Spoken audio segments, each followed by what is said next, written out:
You may be busy doing something while you listen to this podcast, but you're never too busy to eat healthy if you eat Vite Ramen. This podcast is sponsored by Vite Ramen. Show support for a sponsor that supports Moore's Law is Dead at the link in the description. And if you do, make sure you use offer code BROKENSILICON. And you can also support Moore's Law is Dead if you need Windows keys or software at cdkeyoffer.com. If you go there, also use the code BROKENSILICON for 25% off Windows keys or Die Shrink for 3% off everything else on the website. All right, now let's get on with the show.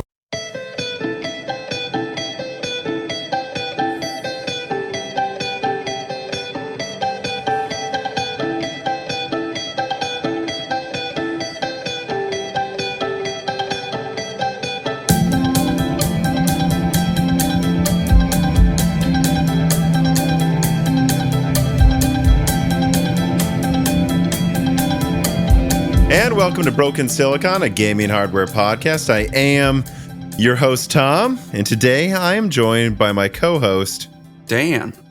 I right when I transitioned to the part where I was going to say your name, or let you say your name, I should say, I was like, I should have said Tennessee Tom, as people will notice you are in a different undisclosed location that I will now disclose is in Minnesota. Yes, the undisclosed location of our parents' basement. That's right. Which, I mean, you were here in Nashville for a while. Now you're with our parents. Of course, you've just finished up grad school. And I guess I don't have anything to add. Just making sure people know, no, you're not crazy. Dan is in a different room now. We should have just not said anything. And you like a single comment in the YouTube video that's like, is Dan in a new location? But yeah, and then just said no, just like, no, he's there the whole time. But no, digitally modify the background in the podcast feed. So it looks little like do you know, it's always been a fact background of a nondescript bedroom.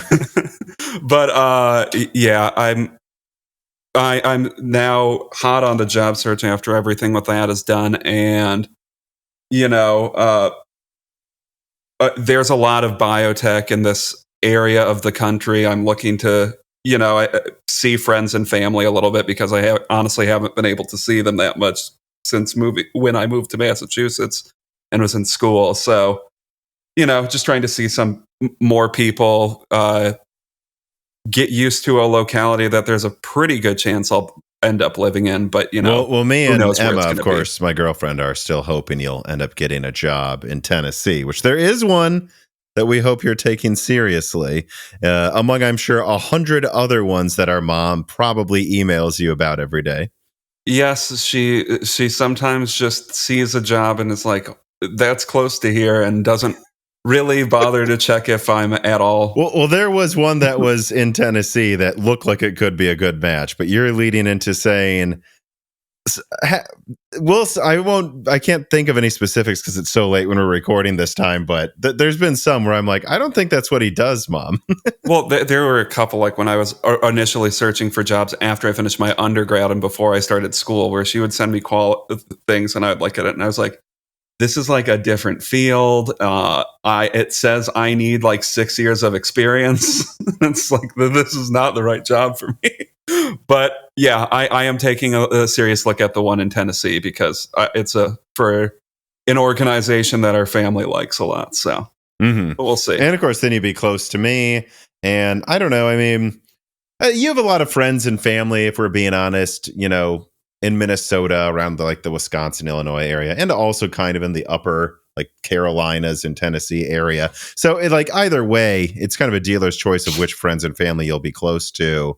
But I will say one thing that I do like about living where I do is I can basically drive to any part of half of the country without it taking 16 hours. Whereas if you're in the Northeast, which is where you just came from, I mean, you're in the Northeast. If you want to go anywhere else, it's a whole trek to get out of there. And then if you're in Minnesota, you can of course get to Chicago easily and a few other areas, but that's pretty much it. You're not driving to anywhere else without it taking 16 hours.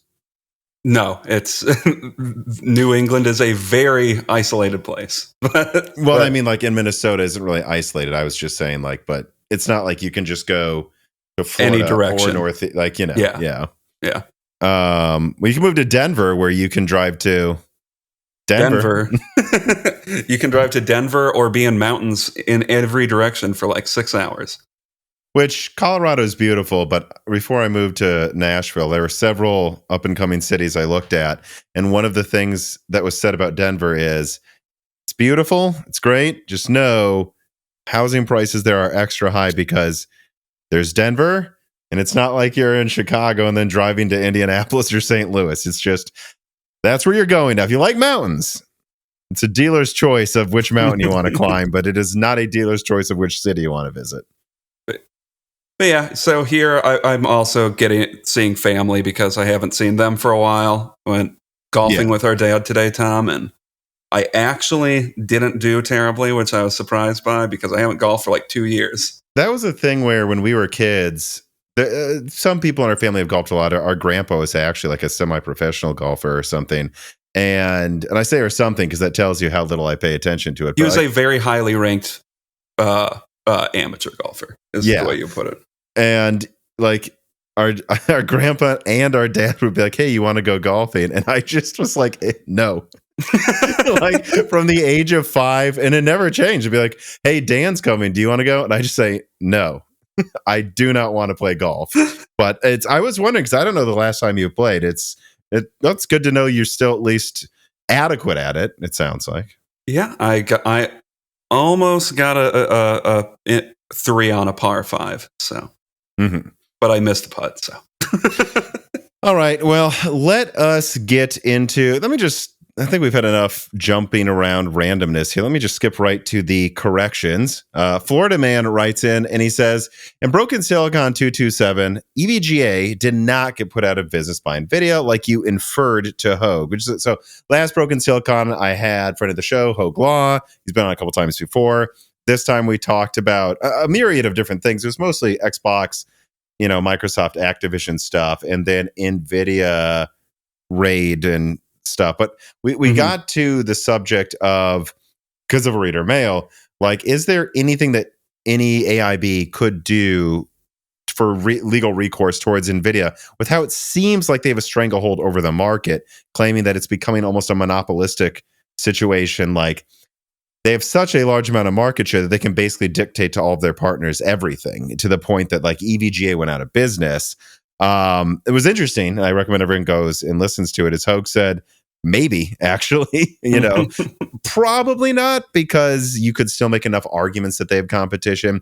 But if it got any worse, like in terms of their market share, in terms of how dominant they are, there's actually a chance there could be a thing that happens. But Florida Man's taking umbrage with me saying that EVGA went out of business. And he says, I would say that they chose to leave the GPU market to NVIDIA's strong arm behavior on GPU manufacturing and limited profitability. And EVGA simply has no interest in moving over to AMD or Intel GPUs. The CEO isn't looking to sell, and due to retirement, maybe looking to wind down the company as a whole, according to Gamers Nexus, but they aren't out of business at the moment.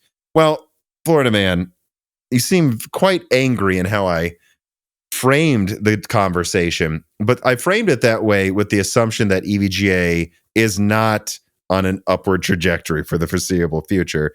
And from what I've heard, and I do have spoke to people at an EVGA directly myself, a lot of them think that company may be gone within 10 years. And I'm like, I have to point out, Florida Man, that you say NVIDIA's strong arm behavior and limited profitability. Right. That would be an anti-competitive avenue for legal recourse, right? It doesn't need to. That's what we're talking about. So I have an issue here, Florida Man, with thank you for writing in, but how you said they haven't been put out of business, and then you keep saying yet, probably, and strong-armed by basically a monopoly. That's the point. If they do go out of business, that is when the lawsuits would happen. Well, yeah, they're not a defunct business at this point. I think everybody understands basically what happened. They were forced out of the business because they don't get along with Nvidia anymore. Now, I don't know or remember the exact phrasing that would have been that you would have used, but it's just I think it's probably making a mountain out of a molehill. But well, I'd also suggest you don't need to put EVGA entirely out of business for them to have legal recourse. Oh yeah, right, they can become a husk of their former selves, and they can still sue Nvidia potentially, or like potentially, not saying they will, or this is all spitballing. If there was, basically, the conversation was, is there even a there? And Hogue said, actually, maybe. Okay. So, Florida Man, thank you for writing in, but don't get mad at me for suggesting EVGA may indirectly over time go out of business from this. If EVGA goes out of business, I don't think anybody's going to go. And Nvidia had nothing to do with it. And it's because the mouses or mice they sell are not profitable enough. Exactly. That's what caused it. I think everyone's going to bring up Nvidia in their memorial if that happens. All right. Well, switching gears from Nvidia's anti-competitive tactics to AMD's anti-intelligent operations, let us move on to story number 1. Fluid frame additions added to all RX 6000 and 7000 series GPUs, quoting from PC Gamer with some editing. All of a sudden, fluid motion frame support is available, not just on any RX 7000 series GPU, like previously announced, by the way, but also on any RX 6000 series GPU as well for any game that runs DirectX 11 or DirectX 12. Fluid motion frames can be enabled on competing GPUs as well. It even functions on the massively popular and venerable GTX 1060. This dramatically widened support is in stark contrast to NVIDIA's DLSS 3 technology, which requires per-game support and the dedicated hardware acceleration features that are exclusive to the RTX 40 series GPUs. According to NVIDIA, only their hardware can run it. That's obviously up for debate. It's interesting to note that AMD did implement something that speaking of me, theorized too if you watch the hardware unboxed evaluation of this new software release. Namely, that if a frame is predicted to have a ton of glitches in it, it is thrown out and real frames are used to fill in the gap. However, the way it works right now presently is it's not like it tops off the frames. It goes from natively rendering, for example, at 70 frames to suddenly natively rendering at 140 frames. And according to Tim at Hardware Unboxed, this makes it incredibly jarring whenever this happens. Right? So I had a theory that the holy grail of this technology would be if instead of having to render natively at half the frame rate to then generate the other half of the frames, you could run at 144 hertz, and then every time maybe there's a flame to 130 hertz, they just generate the rest of them. So at least visually, it doesn't feel like there's a drop. I would also suggest that if that's how this worked, you probably wouldn't really notice the drop in, it wouldn't be this half input lag issue. It would be a bit of a drop in input lag, but no, it'd obviously be better than otherwise. This theory only works if that's how it works. Instead, AMD is just jarringly dropping between between 72 and 144 frames, and apparently it's horrible. Now, there are suggestions out there that these jarring latency jumping issues can be fixed in an upcoming patch. That may be true, but at least for now, Tim at Hardware Unboxed argued that the current implementation was so bad that turning on motion blur seemed to work better than AFMF. So for high-end enthusiasts, current testing suggests that AFMF is detrimental to your experience if you enable it in most cases. And also with recent driver releases, Anti-Lag Plus rolled out and got a bunch of people banned in tons of online games. Yep, some anti-cheat protections flagged Anti-Lag Plus and banned people without warning, like in Counter-Strike 2, for example. And this is insane that AMD didn't consider this when throwing out these drivers. So, I don't know if I missed anything here, Dan. It kind of seems like visually, and I tried it out, right? The fluid frames injected from the driver a week or two ago, and I thought visually it looked okay-ish, but it didn't feel great. And I thought DLSS 3 obviously looked better with its native implementation in Hogwarts Legacy, although I thought both of them were kind of pointless when you can just turn down one setting to get the same native frame rate that's higher. But I don't know. A lot of the more critical testing seems to suggest that this thing is at its best impressive, but so inconsistent and half-baked that it's embarrassing they released it in the state. Is my summarization wrong? I mean, I know you have an AMD graphics card in your main system and have tried it out more than me. That's my experience with at least trying out fluid frames is with a 7900 XTX, there's almost no reason to ever turn it on when you could just instead lower a different setting and higher actual frame rate rather than doing whatever this is, because my monitor is at 144 hertz native. So essentially, I have to drop my frame rate down to 72 hertz so I can actually get the benefit of the generated frames. So it's like, oh, so I'm lowering latency. I mean, I'm increasing latency a ton to do that, and then turning on frame gen also has an impact to the native frame rate as well. So I'm have to play at a drastically lower frame rate to generate all of these fake frames. I didn't think they looked particularly good. I thought an interesting thing about the hardware unboxing was they actually used a capture card, because the only thing I have is Relive for capture. I know you check the frame rate by turning it on your monitor, though, right? Like that's how you force being able to tell. Yeah. But the problem with a recording with Relive is apparently the playback doesn't have a bunch of the artifacts that show up in the actual. So I was like, because while I was playing it, it felt the best way I can explain it is it feels like a very shaky 144 hertz. So like but it's jumping between frame rates probably in micro stutters all the time, according to Hardware Unboxed. Yeah, so that's probably what I was catching on to, because I kind of just preferred playing at 72 hertz over 144 hertz with frame gen. So yeah, it's not that great. I don't really know who this is for at this point. I mean, I guess it's good that they implemented support on the 6000 series, so you can use this to increase your frame rate when you could just do something else anyways. But well, and do something else, like it's simple as I tried out DLSS 3 and Hogwarts Legacy, and I thought visually it looked much better than I expected. I didn't really notice the artifacts. Granted, I wasn't in a combat scene, and Hogwarts Legacy isn't like, I don't know, Spider-Man or like a game that's super fast-paced like Battlefield. Like it isn't. So it's probably an ideal situation. But at the same time, you know, when you say you could do something else to get to it, like I was at DLSS quality mode, whatever, just put it to balance, that boosts frame rates another 20, 30%.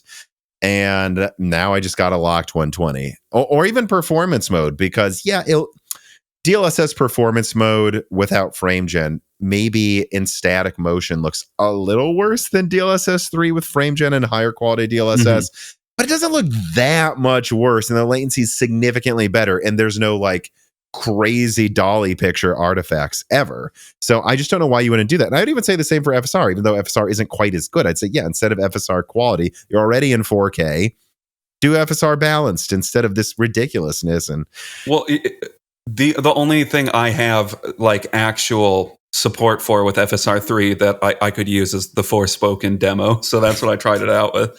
And yeah, I would say I much preferred increasing my frame rate to the game's frame rate cap by just, instead of doing FSR quality, I do FSR balanced or even FSR performance. Or go through all the settings and like lower one other graphics setting that you can't tell easily.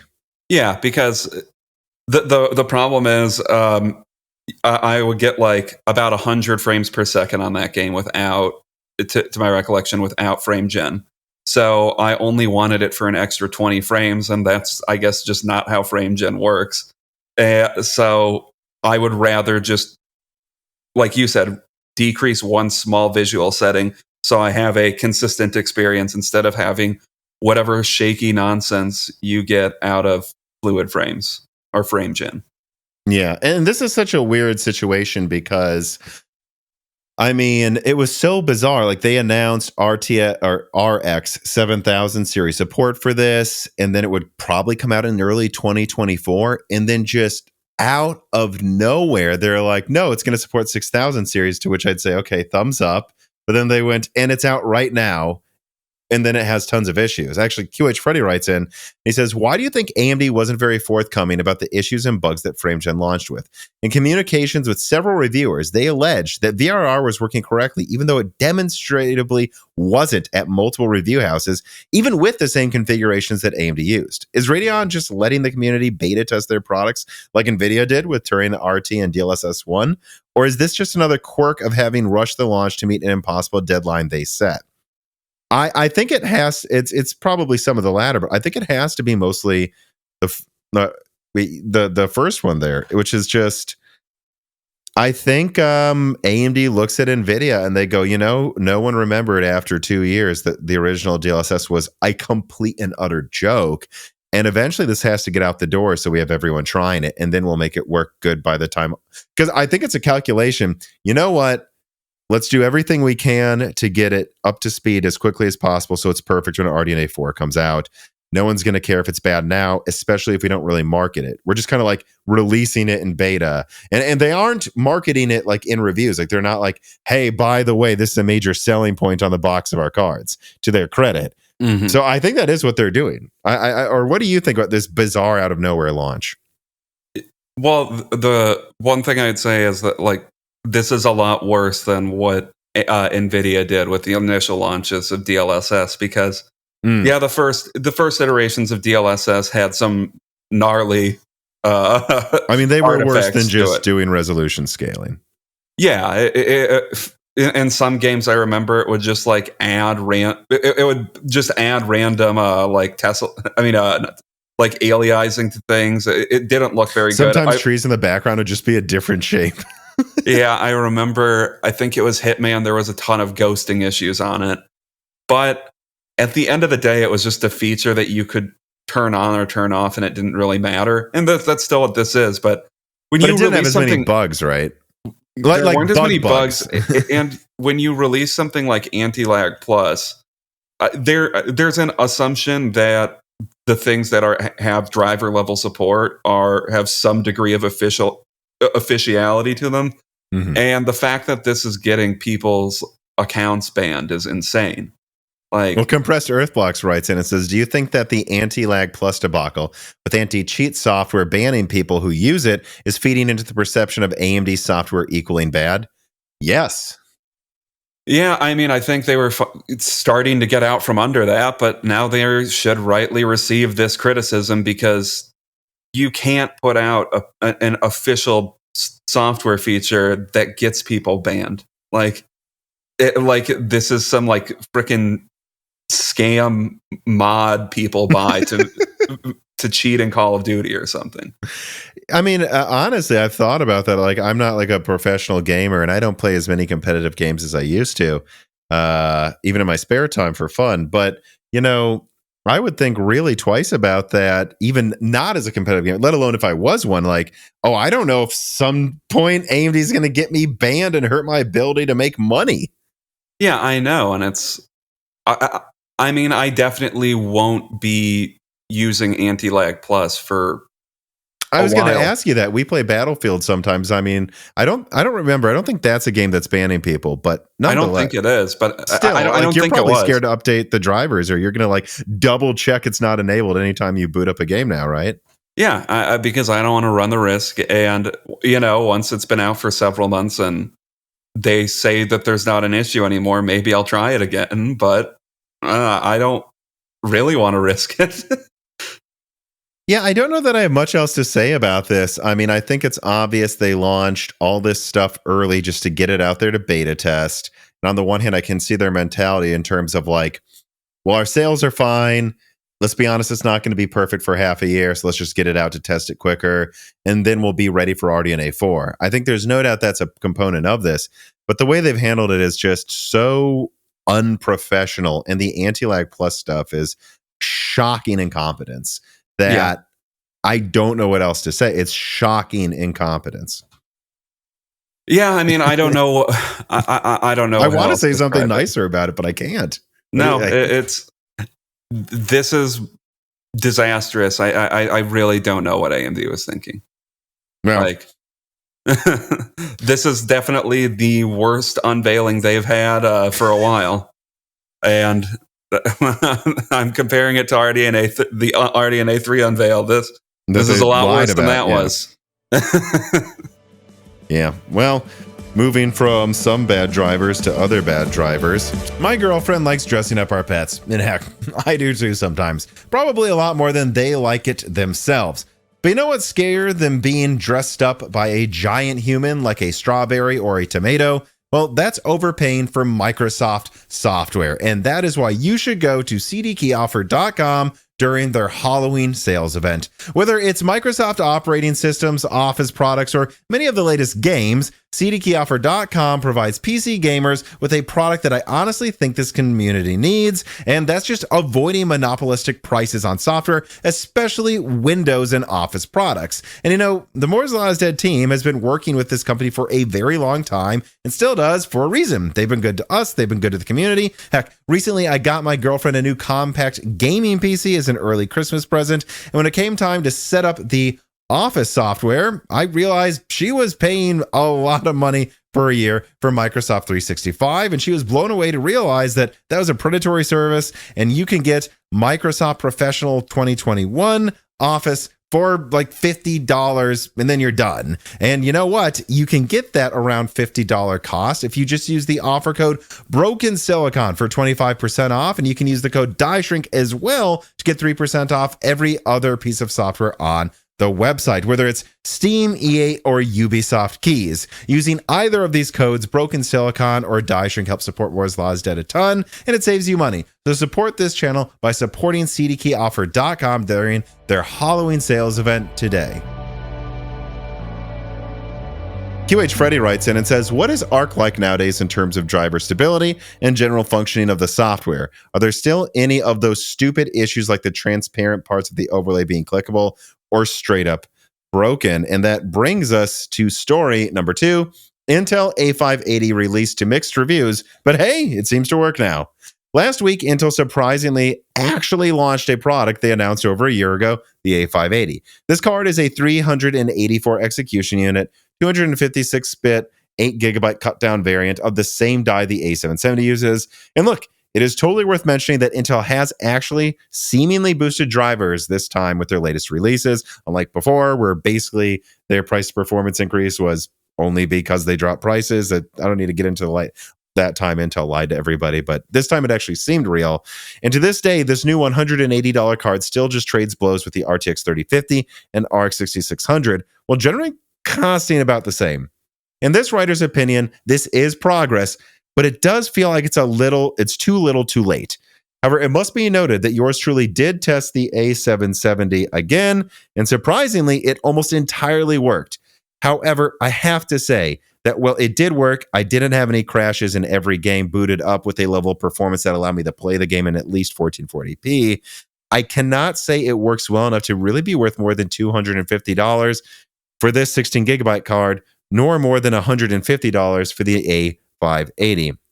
And that's because, yes, there were some games where it outperforms like a 3070.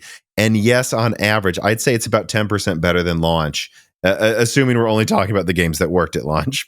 But there were games where seriously the A770 still performed like the 3050. Now that's like Battlefield 2042. That's an improvement from before where I swear it was performing like a 1050 Ti. But still, it's like a 225 watt 3050 without DLSS. And that's why, I mean, the only reason I think you can even consider this at 250 is if like your 3 top apps or games works perfectly. And so what else is there to say? It seems like Intel has fixed Alchemist and concurrently launched the A580 at an actually somewhat reasonable price to draw attention to the fact that they fixed their drivers. But it does seem like most reviewers have still panned this card harder than previous ARC launches, suggesting to me that they think ARC doesn't matter anymore. And if you look around, sales seem to be near zero, with some retailers reporting that they didn't even order cards for launch, which is something I leaked in my A580 analysis video from, I believe, a little over a week ago, where one retailer didn't know what was out yet. So, Dan, what do you think of the A580? I mean, the A580 looks fine to me.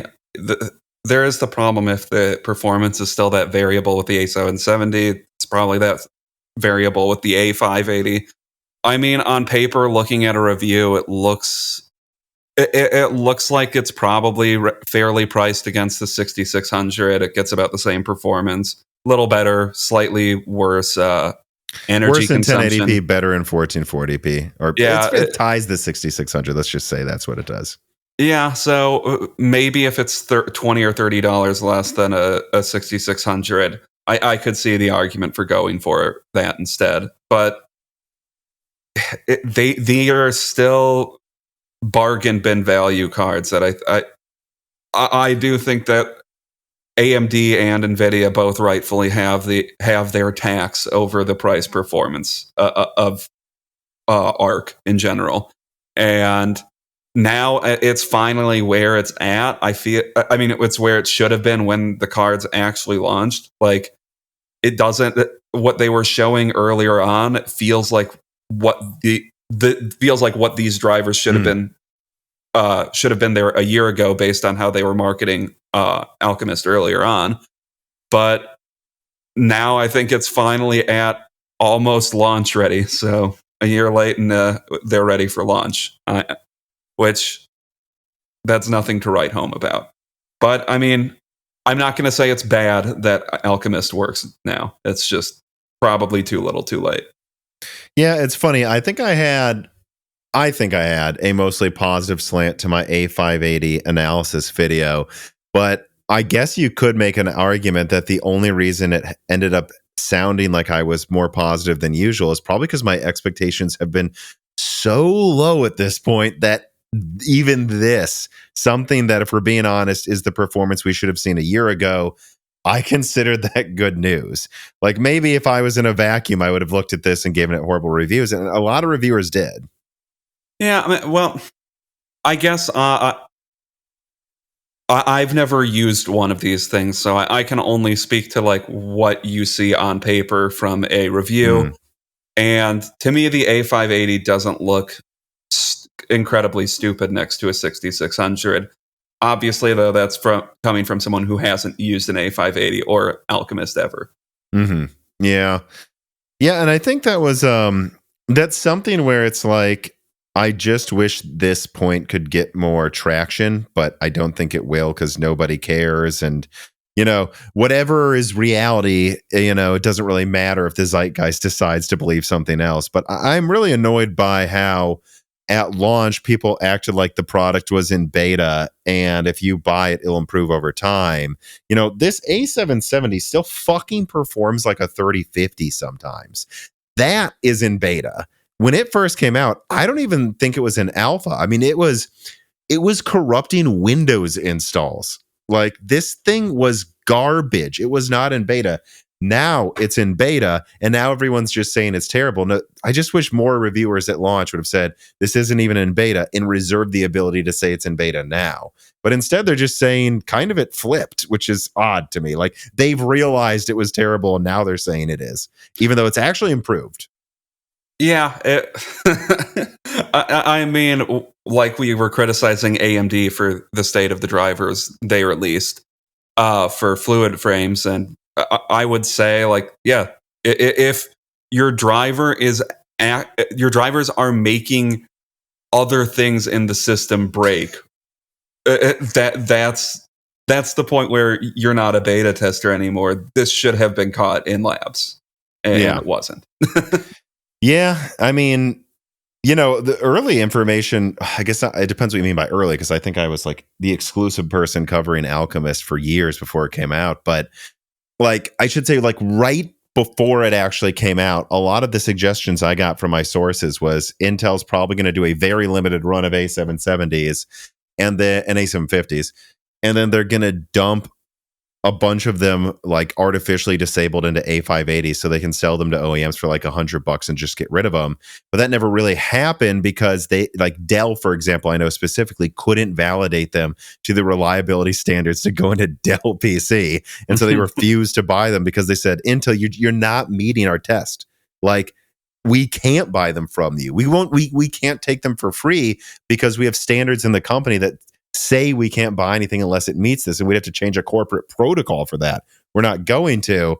And I mean, that's how bad it worked, until just about now. I think they can finally start selling these to OEMs. And I would suggest there is still 1 or 2 million A580s that are now just going to be dumped into Dell PCs for bargain bin pricing. But again, way too late for it to matter. We'll see. I mean, depending on how cheap it is, that could sell well. But I do think Alchemist is the brand has killed itself before it really even launched. So I don't know who would want it. It's for people that don't know PC parts and they're like, oh, I guess there's that Intel thing in there and don't really know what it is. Yeah, Like that's all I can imagine buying. I can't help but think that what they should have done, and again, there's no good answers here because but I think they should have not launched the A770 until now for 250.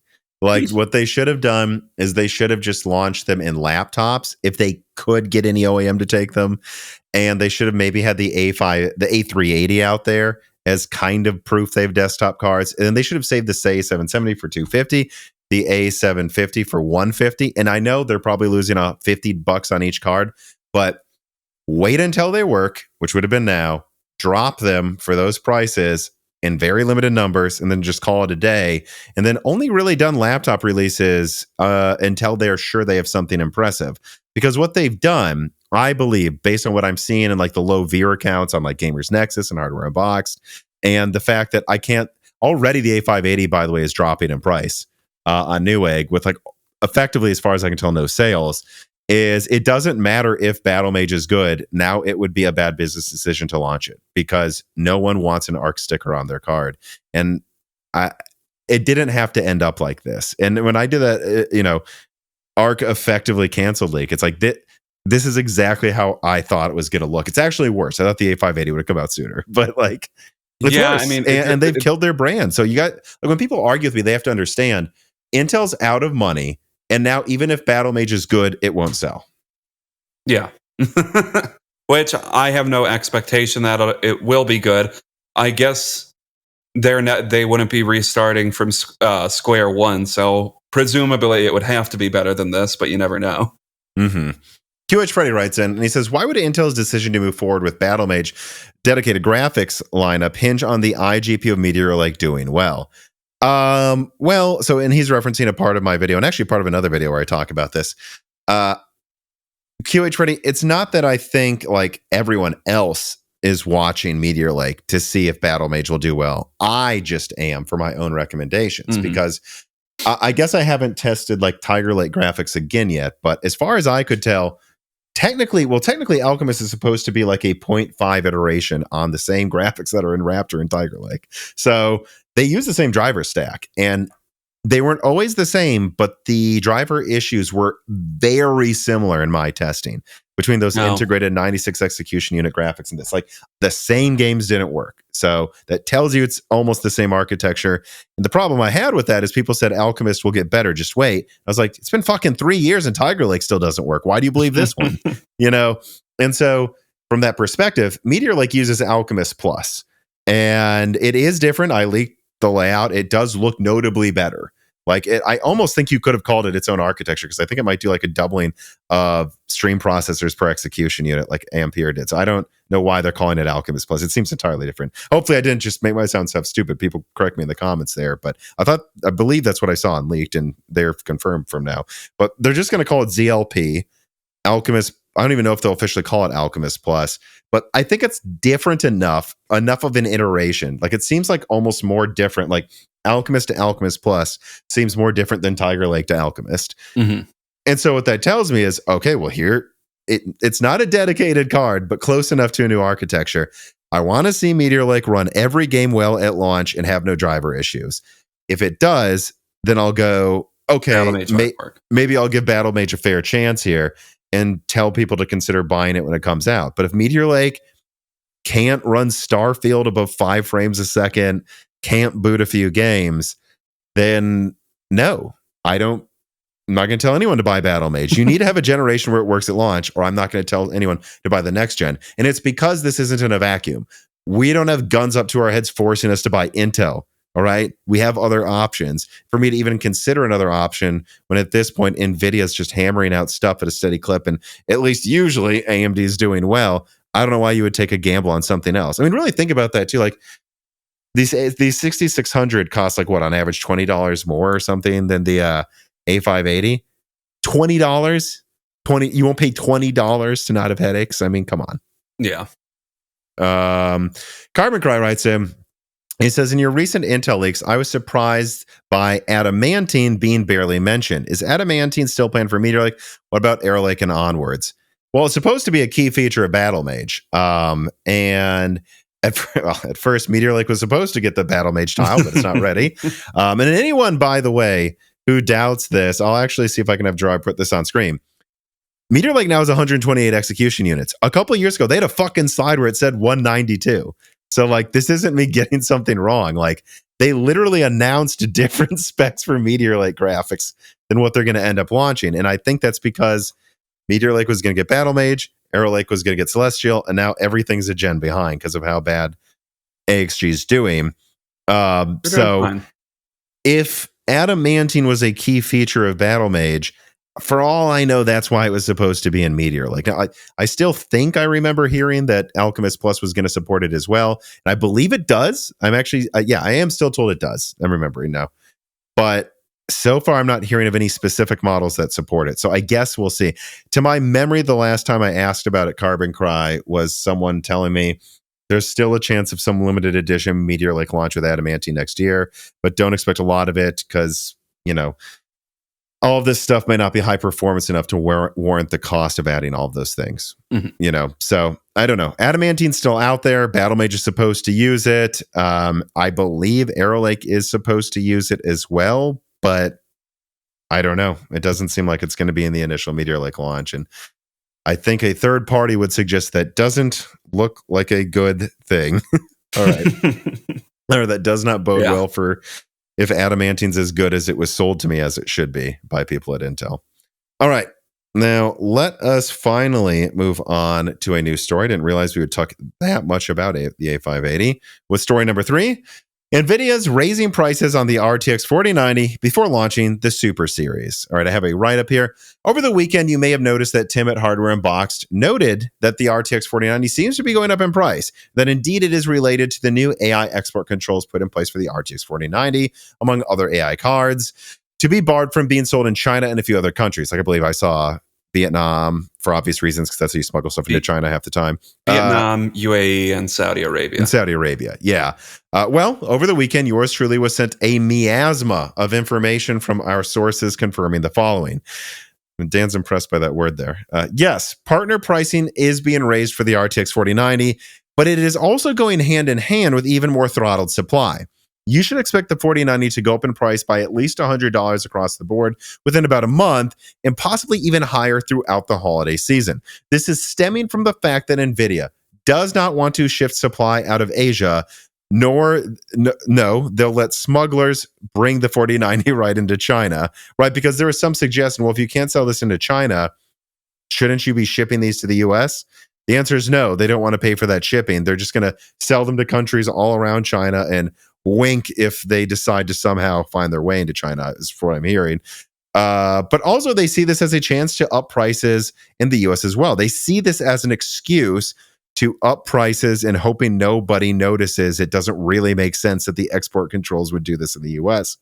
And ultimately, from what I'm told, the reason they are doing this is they want 40 series street pricing to overall drift above MSRP by CES, which is at the beginning of January, where they will announce the Super Series pricing and look extra good, right? Because if they were to announce a 4070 Super 16 gigabyte, that's effectively a 4080, but a little weaker for 900, but the 4080 was already being sold for 1,000, nobody would probably care. Which, on that note, I can confirm the Super Series is coming. Firm decisions on segmentation have not been made yet, but it seems incredibly likely that a major focus of the series will revolve around the launching of a 4070 16 gigabyte Super that is effectively a 4080 price drop with a 4070 cooler or something, and then a 4080 Super that I would suggest pushes 8103 as hard as possible to offer near 4090 performance while being able to get through export controls. Because to be clear, from what I'm told, the export controls are on 8102. They push a 4080 Super with 8103 crazy hard with faster memory that might get through some export controls. And so my guess is they would do that also to milk a smaller die, more so than make a 102 die that they have to sell for less. I don't know why they would do that, right? But that's just what I think. I can't promise you they won't do any of those things, So, all right, Dan, what did you think about this? This was a last-minute video I put out before we recorded this. Well, all I hope for stuff like this, the Super Series, I wasn't sure how seriously to take it Mhm. at first, but it does seem like you and a bunch of other leakers have all said the Super Series is something that exists. So it's always hard to judge at this point, though, because I don't know what the pricing for it is going to be at this point. So if it's effectively bringing the 4080 to $900 by not having a stupid big cooler, I mean, and it'll be slightly weaker, that's probably good for the market. But I hope what it isn't is an effective cancellation of like the 4070 Ti or something, so they can effectively raise prices by another $100 or something, and get rid of that price point. Which that's a criticism I had of the Super Series with Turing. I started the channel around when Super came out, so I actually was Moore's Law's Dead existed when that happened, people. And I remember my opinion being, oh yeah, I remember this video. I actually have to see if I can find that thing, but I had like, has anyone noticed they just raised the price of the 2060 to $400 when this thing used to cost $300 in the previous gen? And everyone's bragging about 8 gigabytes. The 480 has 8 gigabytes for $200. Who gives a shit? I remember I said back then, and it's almost like they're doing a Jedi mind trick to make you think this is exciting when they just got everybody to sign off on $400 60 series cards. Yeah, I mean, we'll see. If it's only 2 cards, I don't think we're going to have another Ampere situation, at least where there's too many cards at the top end. But what Nvidia is doing, I feel a lot of the times when they do all of these refresh series, is they're effectively canceling one product and replacing it with a different one. And you need to watch out. Well, what are they replacing it with? Is this actually good for the market, or is it just effectively raising prices by getting rid of certain models and adding new, more expensive ones? Now, if it brings the 4080 all the way down to $900, or that level of performance all the way down to like $900, okay, well, then maybe there's an argument of getting like a 4070 Super or whatever it will be called. Maybe there will be an argument to get that over the 7900 XTX at $900, but we won't know that until it's actually out. I also do just really dislike the existence of Supers next to TIs because it's not immediately evident which one is more powerful than the other one. I mean, if it's more expensive, it's presumably stronger, but I think it's very confusing branding. Yeah, because there was the 1660 Super, I believe, right? And there was a 1650. Let me look it up. I need to remember. Right? There's the 16, yeah, there's a 1660 Super. There's the 1660 Super, which was a 5% weaker 1660 Ti that, they replaced it, but it was a little weaker, And then there was the 2080 Super, which was actually weaker than, which was also weaker than the 2080 Ti. So I guess 4070 Super. I don't know though. That's weird if they call it that. I almost wonder if they'll just call it the 4070 Ti 16 gigabyte.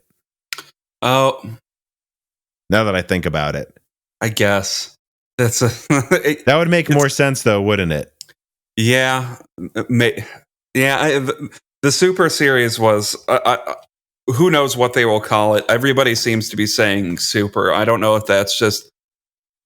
I don't know if that's just what we've consolidated around calling it, and they're actually going to call it something else. But because like the 4080 Ti doesn't exist yet, so the 4080 Ti still could be the new 20 gigabyte thing that's coming out, and the 4070 Super or whatever we're calling it right now, who knows what they would call that? Because if they like switched which one that was stronger with the Ti and Super, that would make that using that moniker even more confusing going forward.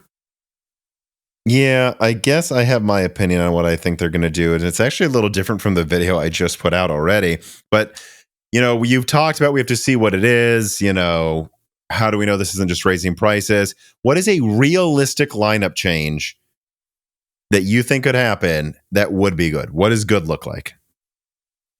I mean, I think it would look good if this was either a soft cancellation of like the 4080, and then they have two cards above and below it, and then you get a slight price drop of the 4070. Well, the 4070 Ti is already dropped in price though, so I think that would be okay, because I don't think you're really effectively raising prices if that's what you're doing. I think it would look bad if they kept trying to sell the 4080, although it doesn't seem like people are really buying that thing. So I think if the 4070 Super is like $900 and the 4080 Super / Ti is the same price as the 4080 or only $100 more, that wouldn't be terrible. Yeah, I guess let me check something here, because I'm starting to come to the conclusion of a realistic lineup that I think they could do that would be an enhancement, but it does come with a lot of caveats about like what they're trying to get away with here. Let me just so I just want to check what the current prices were on a couple of things. So here's what I would suggest they're probably going to do.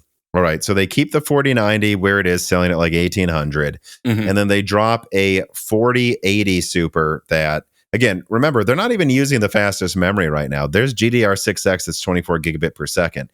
I think they throw that on there. I think they enable like the 5 or 7% more cores that are disabled, so it's fully enabled. And then I think they push it to 350 watts and make it a real 350 watts. Like right now, they claim the 4080 is a 320 watt card. It's not. It uses like 280 watts. I tested one. It's ridiculous. Like the thing never hits that.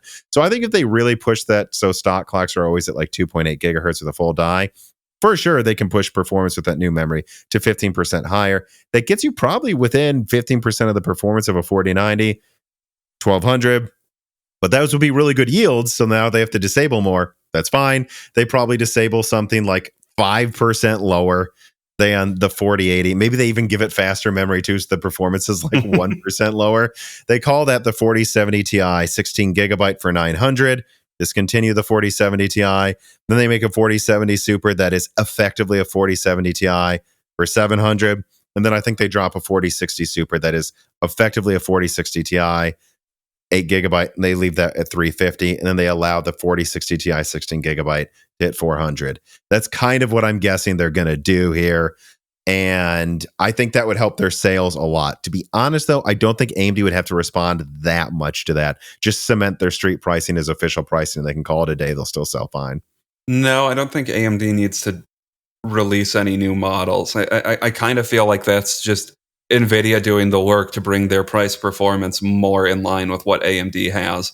So AMD would probably either need to respond, depending on how aggressive they are with the pricing at Nvidia. They would need to either, like you said, solidify their street pricing or maybe slash MSRPs by like $50. Yeah. Because again, from what I've heard, and this was, in my video as well, the 4080, one AIB Dan seriously told me this, worst selling high-end card in their company's history. Like they're saying going back like 10 years at least. Like this is the worst selling card. So that means a $1,200 4080 and a $900 to $1,000 7900 XTX. Like 9 out of 10 people say, give me 50% more RAM and a cheap and 20% less price, and I'll just get that. So I think if they launch something 5 to 10% weaker than a 4080 for 900, and AMD still has the $900 7900 XTX, I think they'll go, well, AMD's is stronger and still has 50% more RAM. I don't think AMD really would need to drop prices. Just announce that the 7900 XTX is now 900 or 850 or something.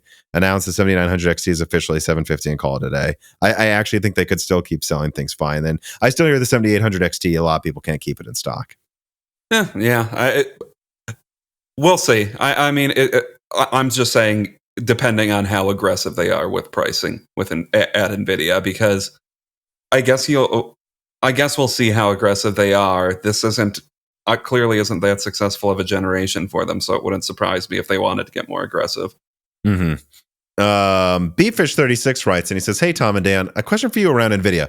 We know super refresh is coming to desktop. What are you hearing about laptop? Their laptop lineup is arguably more broken than desktop. The 4060 makes the 4070 pretty much irrelevant, and the 4070 voltage limitation and lack of VRAM actually makes the 3070 Ti a compelling alternative. The 4080 would have been great as a 4070, but as an 80, it was overpriced and didn't have enough RAM. I'd expect at least a 4070 Super and laptop. What have you heard, if anything?" I've been told the decisions haven't even been made yet, how they're going to segment, but I think just common sense dictates, yeah, they're going to refresh the laptop one, because indeed, that's even worse. And now AMD's announced the 7900M. I don't think it's a real threat because I don't know how many OEMs are even going to use it, but I've heard laptop sales for Nvidia are down quite a bit. So I'm just going to say it. Yes, I think there will be a 12 gigabyte 4070 Super laptop, and I think there might be a 16 gigabyte 4080 Super to compete with the 7900M. Yeah, I mean, I just think in laptop, they're kind of just making their previous gen of GPUs look more compelling with their on a laptop. So something has to give at some point, because the pricing just really doesn't seem to be there for Lovelace on laptop. Well, speaking of the pricing not being there to make sense, let us move on to story number 4. Getting out and enjoying the weather, or is it too hot to get outside? Well, either way, whether you're looking for an easy meal on the go or something quick and delicious while you're cooped up inside, Vite Ramen has you covered. This piece of content is brought to you by Vite Ramen. Vite Ramen is a healthy, tasty, and shelf-stable food crafted by an American startup that offers tons of options for eating healthy. Their classic packages make it easy to add protein and other ingredients of your choice, including new flavors like Radiant Crab Brew. And also, their Ramen Go packages offer a healthy microwavable option for those who truly only have a 15-minute lunch break away from home. Or they even have other healthy products like Nano Boost Powder that makes any food at least a little healthy. Click on the link in the description and use the offer code BROKENSILICON to save 10% on a variety of products, including special bundles for Moore's Law's Dead fans, raw nudes if you want to make up your own recipes, and other food products, powders, cooking utensils, and more. They are a plucky, small, but rapidly growing company that has been good to Moore's Law's Dead for years. So, supporting them helps support me, and even just clicking on the link below makes a big difference for Moore's Law is Dead. But I really do like their products, and I recommend you try them as well. So check out Vite Ramen today. Really? Couldn't keep the glasses on for more than a minute?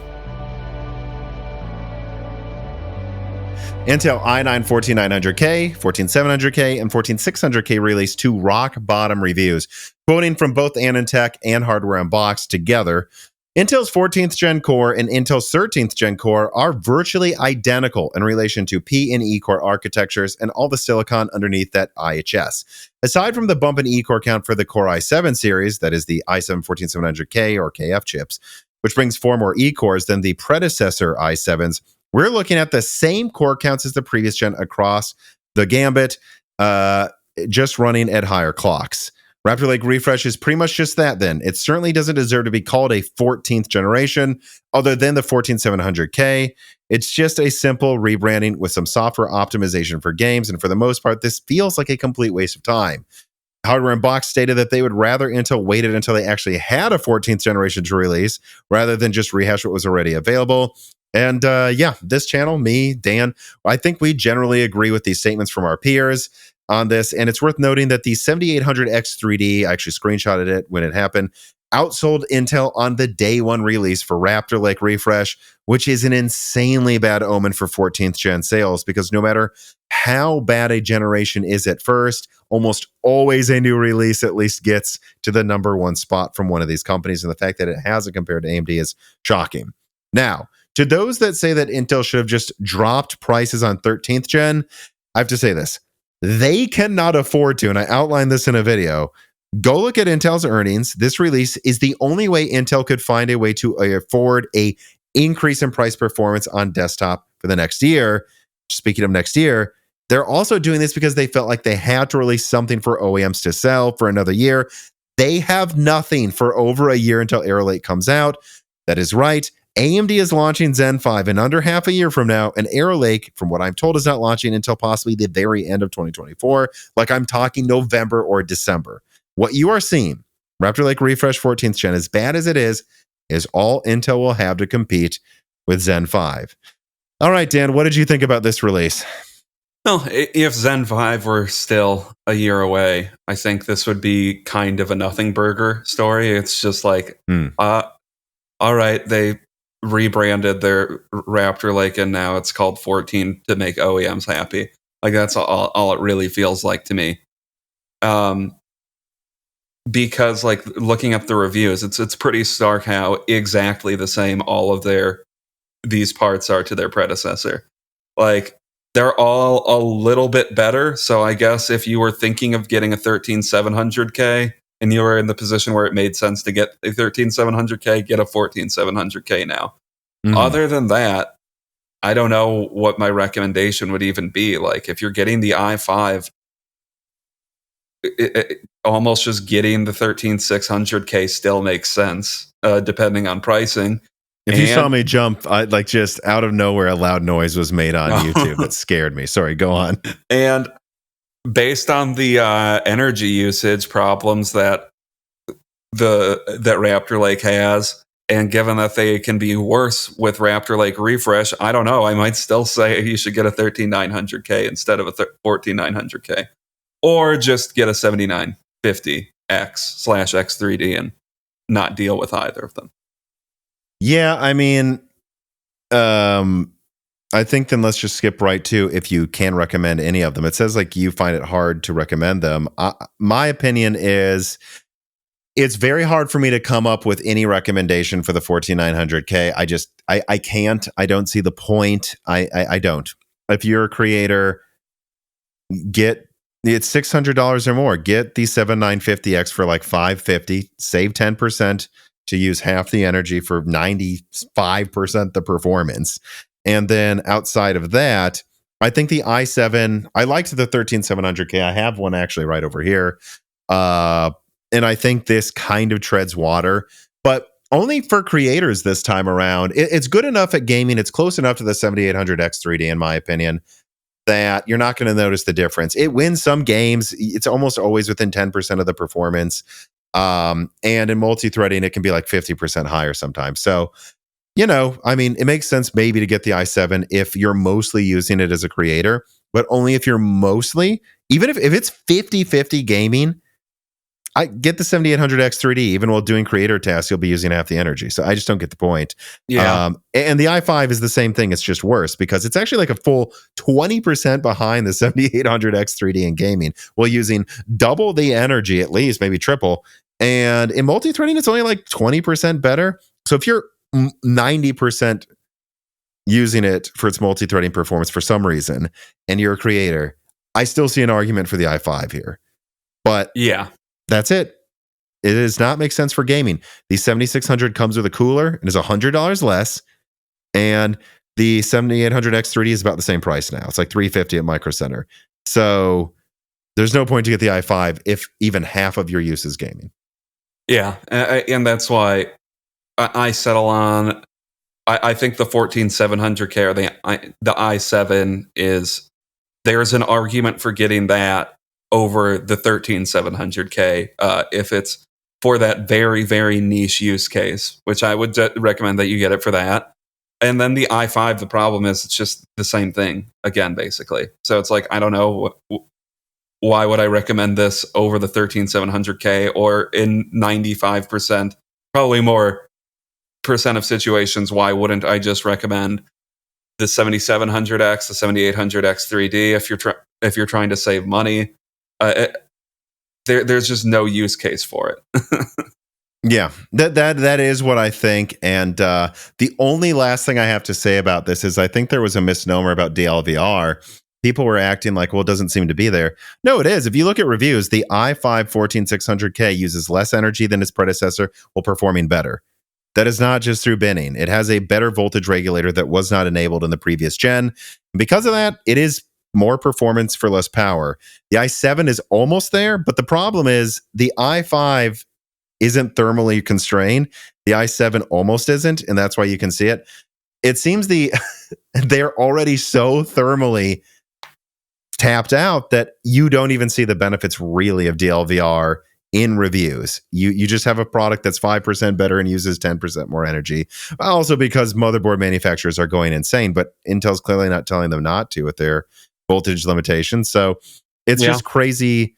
It's just funny to just go back. Like, my opinion on the 13900K was just let it be a 200 watt processor that is 2% weaker. And then they would have had room for a more impressive gen, but it's just crazy to see how tapped out they are. And I can't help but wonder what's going to happen with Arrow Lake, because that 40 core version, I mean, that thing's definitely going to push 450 watts. Then I think it's going to be interesting to see what the thermal limitations are moving on with their next generation, you know, because they're pushing this so goddamn hard. Might it make the next gen not even look that great?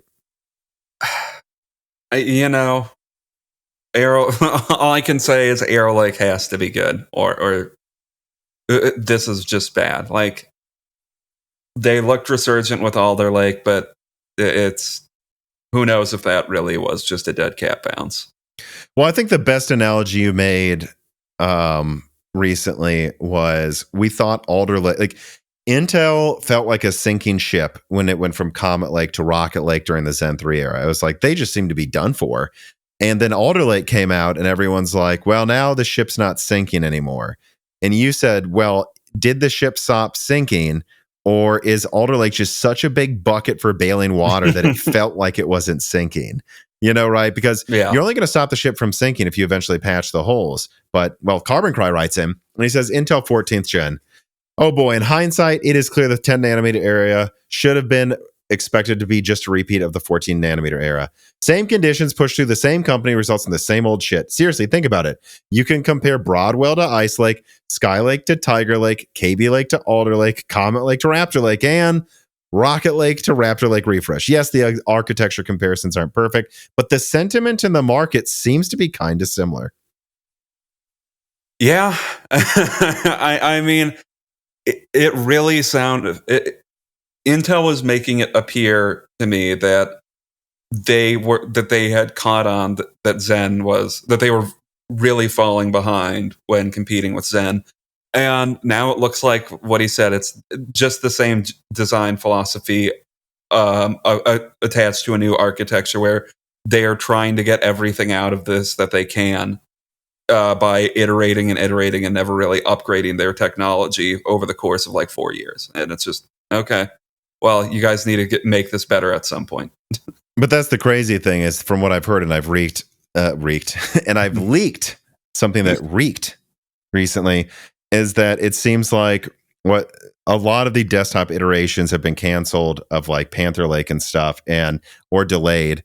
And it just seems like what we're going to see is Arrow Lake come out a year after Zen 5's out, making it basically a 1-to-1 comparison of Alder Lake to Zen 3. And then instead of having a truly new architecture a year later, it's Arrow Lake 2.0, just like Raptor Lake, adding more little cores, same goddamn architecture, against Zen 6, just like Raptor Lake against Zen 4. And then after that, I don't know, Zen 6 may just have a field day until Nova Lake comes out. It really does feel like a repeat. Quick Jumper writes in. She says, hello, Tom and Dan. It seems to me that Intel's strategy hasn't changed at all. AMD seems to be constantly reworking the architecture in small steps every gen, while Intel makes one giant gain with something like Skylake or Alder Lake, and then iterates on it like crazy. Seriously, it seems like they've learned nothing. Will Arrow Lake be iterated into oblivion? We'll see. 50, maybe. Kind of seems like maybe, you know. And if that's the case, Arrow Lake better be 30% better single threading, you know. I remember when Sandy Bridge came out, they were really big on the TikTok analogy. It seems like they're on the tick tock tock tock tock tock tock tock methodology at this point. So that's my expectation with Arrow Lake, I guess.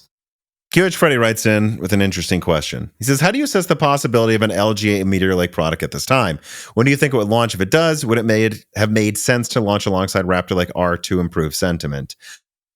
Well, if they launched the full 8 plus 16 core model and it would have worked well and been on time, yeah, I think that would have been a much better situation. I mean, tell me what you think, Dan. Like, let's say hypothetically, you know, instead of launching this garbage a month from now or something, they launch desktop Meteor Lake, 8 big cores, 16 little cores, and I know there was a 6 plus 16 as well. Let's assume they did 8.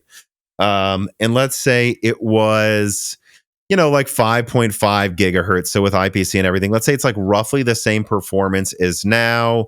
In some workloads, it's a lot better. And instead of using like 400 watts, it uses like 150 watts, and it has a new platform and better integrated graphics. Would that have been a better situation than now? I mean, yeah, I think that they couldn't have done that, Or they would have done, because this doesn't really feel like a new generation, and I don't know why they're trying to make it look like that. But well, I think on paper they had a real chance here to boost performance 10 to 15%, and I guess they kind of do with some of their SKUs. But again, it's what I did not see coming is just how thermally tapped out it already was, that they didn't have room to go anywhere. And to directly answer QH Freddy's question, I don't think it's really coming. I mean, look, there's pictures out there of an LGA 1851 Meteor Lake, so it's out there. They have prototypes for it. I just would suggest right now it seems very unlikely they're going to launch it in lieu of just trying to accelerate Arrow Lake, especially because it sounds like the i5 and lower is made on their own nodes. So they've ordered so much capacity for Arrow Lake. They have so much oversupply of Raptor Lake. Heck, that's probably half the reason they cancel Meteor Lake on desktop as well. I don't think they can afford to launch it. I think they have to try to get rid of their 10 nanometer oversupply, so they have somewhere to go with their with their TSMC 3 nanometer and 20A oversupply that's coming in a year. Deadeyes 117 writes, and it says, with how disappointing the gains are from Intel's 14th gen CPUs, begs the question why they bothered releasing them. I've heard ideas like OEMs wanting a new part or having an excuse to discount 13th gen to increase sales without admitting they were overpriced. Do you think part of the motivation might have been being able to technically claim that their socket/chipset supports 3 generations for the first time in a very long time to combat some of the goodwill that AMD earned with long-term support of AM4? No. I mean, I don't think you do that by releasing a generation that everybody thinks is awful. Which, yeah, there's no way Intel released this expecting it would get super great reviews. No, I do think it's getting worse reviews than they expected, though. And I think a lot of that stems from the fact that Zen 4 is aging better than Raptor Lake now. Maybe because Raptor Lake's a 3-year-old generation and Zen 4 has more future-looking capabilities. And I think that's what I told people, and they're all hating at me for my claims about Zen 4 X3D. Guys, it's going to age better. Like, over time, I do not think Raptor Lake's going to age well. There's going to be a lot of new games where X3D is double digits better while using significantly less energy. And I think some future games are going to show mega, it's going to be the same with Zen 3 X3D versus, well, I mean, what do you want to compare it to? Rocket Lake? I don't know. All right. Let us now then move on to story number 5, something that was surprisingly actually good this week. Zen 4, Threadripper, and 7900M announced. All right, I have a write-up. Last week, AMD announced both a new high-end laptop GPU and also the surprising return to HEDT with Zen 4 Threadripper. Indeed, AMD announced 2 Threadripper product lines. With both product lines, AMD is targeting customer bases that need CPUs more powerful than a desktop Ryzen, but not as exotic or expensive as AMD's serverwares. This means chips with lots and lots of CPU cores, up to 96 cores in the case of Threadripper Pro, as well as support for a good deal more I/O for both variants. The amount varies with the specific chip lineup, but both of them leave Ryzen 7000 in its 16 cores and 24 PCI lays in the dust. Most notably for this generation of Threadripper parts, AMD is once again offering the HEDT-focused non-Pro lineup with the Zen 3-based Threadripper 5000 series. AMD only ever released Workstation Pro products for Zen 3, and a lot of people told me, HEDT wasn't coming back for a long time. So this is a welcomed last-minute decision change here. Interestingly, both Threadripper and Threadripper Pro seem to use the same physical socket, but with differentiated platforms. The big difference between these platforms, Pro and non-Pro, is the I/O. Non-Pro has half the PCIe lanes and half the memory bus and half the memory capacity. Although, to be fair, the non-Pro Threadripper will still allow 48 lanes of PCIe 5.0 and up to 92 lanes total, which is interesting. I really like that, Dan. Like, you have 48 PCIe lanes of 5.0, but you still have, like, what is that then? Another 44 lanes 4.0 that you can use. I mean, so as I do not think you need 5.0 for everything. So this is crazy overkill. The clocks are the same with both base and top boosts between the two variants. And the non-Pro caps out at 64 cores and also lacks some of the features from Epic. And the Pro, of course, goes with the 96 cores. Only MSRPs for the non-Pro have been announced, with I believe it being like $1,500 for the 24 core. So a little more aggressive than you might have expected, which suggests Threadripper Pro will be launching for OEMs only at first and have a limited do-it-yourself availability for a long time. And indeed, as leaked in the latest loose ends, Threadripper, I maintain it, is still expected to be a very limited availability until Q1. In fact, if you look at the fine print, AMD is pretty uncommitted to when things really come out, basically saying like, what was it, like November 27th? I think they're going to, at the end of November on Thanksgiving, have a paper launch for Threadripper, and then you won't really be able to buy it until the end of December easily. Like that's kind of what it seems like. So again, I always leaked Threadripper will be lucky to launch at the end of 2023, and there's a chance it doesn't come out until 2024. That's what we're getting. Paper launch 2023, real volume 2024.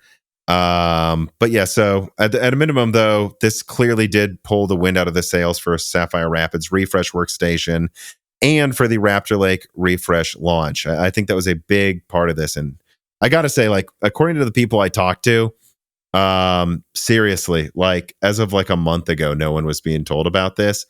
And there's still not that much information provided to my retail context. So I think like literally like as of like 2 or 3 weeks ago, they made the decision to do this.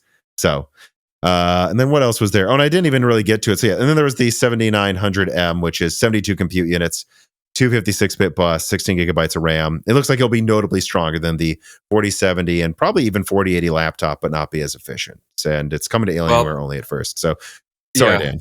The 7900M, I believe they were comparing when they on their webpage they were comparing it to the 4080 laptop at a lower TDP, which was an interesting choice. But yeah, the 7900M looks like it should be fine. The only thing I'm worried about with the 7900M is that it's going to be super power hungry.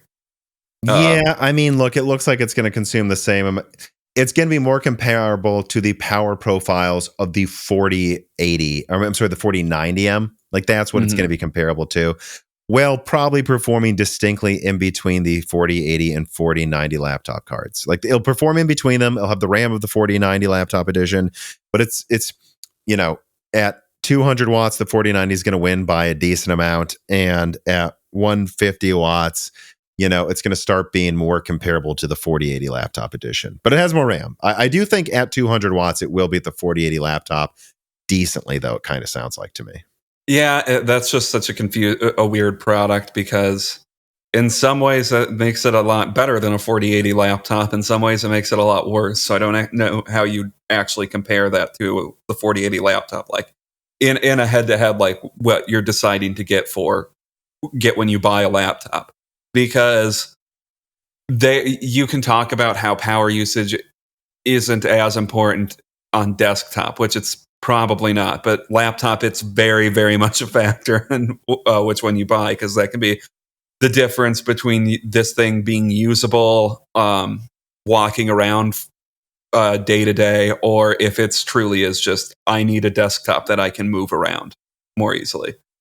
Yeah, I mean, my overall opinion, though, is I would still just say this is close enough to the 4090 laptop edition to recommend it. Like, yeah, and it's just because it has more RAM. Like, I don't think that like 20 or 30% win in raw performance the 4090 laptop edition is going to have is really going to be the differentiating factor. These cards need more than 12 gigabytes. That's what it will be long term. Yeah, and then as far as Threadripper goes. You know, that's a lot of IO. Threadripper Pro looks, I don't know. Threadripper, I feel like, is continually, just because of the way core counts are going, Threadripper and Epic the distinction is becoming more muddled in my mind over time.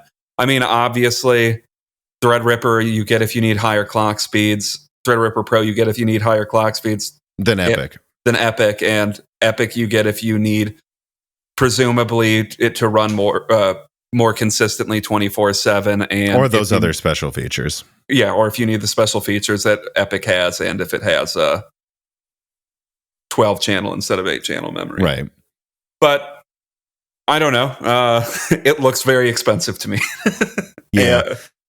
But we're glad it's happening, right? I mean, people were telling me they may not come to a non-pro until like Zen 5. And this is exciting, in my opinion, from this perspective. Oh, no, it's good. And I'm glad there's non-pro that's going to release on some level to consider. I mean, for DIY. Within Pro, 3 months, let's say. We don't really know the availability, but... And Pro, it seems like it's going to be primarily OEM, if not exclusively OEM. For a while, yeah. For a while. The one thing that also gives me hope, though, is, remember, I was hearing if we're lucky, it'll launch this year. And like if we're not lucky, it may not be till the middle of next year that we have Zen 4 Threadripper come out. The fact that they're at least accelerating it this much last minute gives me some hope that a Zen 5 non-pro Threadripper could actually come out late next year. Like, I'm kind of guessing it might, though, and maybe I'll consider getting that, because I'm not paying $5,000 for a CPU or $1,000 for a motherboard. Consider $500-$600 for a motherboard and over $1,000 for a CPU, though. But it has to be the new generation too. I'm not getting last gen. So yeah, they've been moving over time towards releasing their Threadripper line, like almost at the same time as their next generation of desktop. And if that's delayed to instead being like 4 to 6 months, that would be great. Yeah, even like 8 months later, as long as it's not a full year later, that's a bit, it's towards the acceptable side, in my opinion.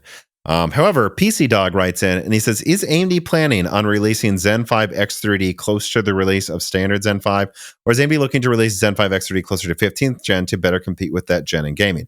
Well, I've already leaked roadmaps that suggest that the X3D variants of Zen 5 won't really be ready until the second half of next year. But I also wanted to take this question as an opportunity to point out that I think I saw Kepler talking about this on Twitter, and I have to agree.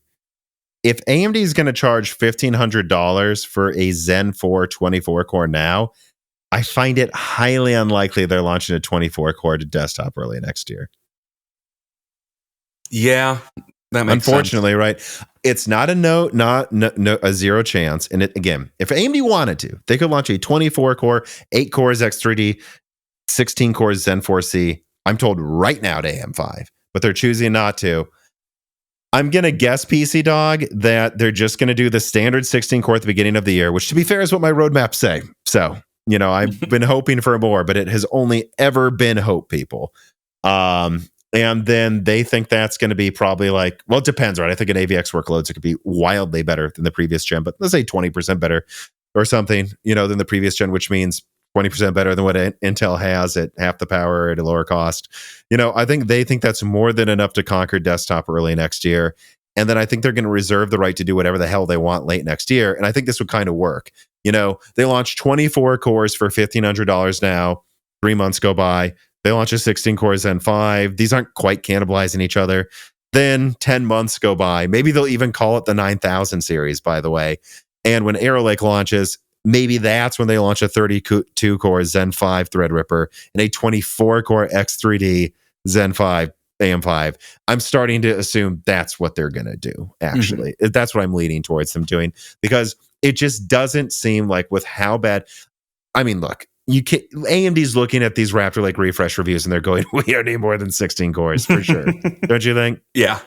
Yeah. So unfortunately, that is, I would say, my opinion's changed on my hopefulness that they'll be super aggressive in the beginning of the year is changing, because I think it all comes down to, will it still be perceived as a raffle stomp even with 16 cores? My answer is yes. Yeah, and I don't know, just I get the X3D stuff is they have it for a marketing win or whatever, but I think a marketing win, if they can release the X3D models earlier, they should. And I think for marketing, releasing like the non-X is honestly better as like a soft price drop for their current gen. Yeah, and then they could also do that at the same time, but otherwise they don't need to. Alrighty, well, let us then move on to the final story here with story number 6, Moore's Law is Dead leaks Turin and Turin-Dense Sonaro diagrams. Last week, Moore's Law is Dead put out a few updates to Zen 5 products. In summary, entire diagrams of Turin and Turin-Dense, proving that the 16 times 8 core chiplets for Turin and 12 times 16 core chiplets for Turin-Dense is now double or triple confirmed. There's also suggestion in the leak that Turin-Dense may be codenamed Sonaro. And at a minimum, this is one of the internal code names for Zen 5C behind the scenes. Additionally, there was further confirmation that Zen 5 supports seemingly 20% faster memory than Zen 4, hopefully leading the way to 8,000 mega transfer memory support on AM5, considering already they seem to support like about 7,000 now with the latest updates. And then the cache sizes have been confirmed, and AVX 512 with native 512-bit support were further confirmed with proof as well. Some people I've talked to think this could make AMD win in AVX 512 workloads by like 40 or 50% over Raptor Lake Refresh, which remember, does not have AVX 512 support at all. Indeed, the only bad news in this leak was a suggestion that Turin AI may be limited to a very select group of AMD customers, and also Turin-Dense may now not launch until the second half of the year, despite 128 core Turin standard remaining on track for early 2024. And again, roadmaps that I've leaked suggesting production for the 3nm Turin-Dense CCDs should be at about the same time, if not earlier, than the 4nm variant. So I don't know what that's about. Maybe they just don't think they need to launch it sooner. One can only hope that this points to AMD preparing some rise in supply of Zen 5C early. But on the other hand, the fact that AMD is about to launch a $1,500 Zen 4 24 core does not bode well for assuming that's going to happen. So Dan, what did you think? I mean, full diagrams of Zen 5. We now know what Epic looks like and some updates to the release date.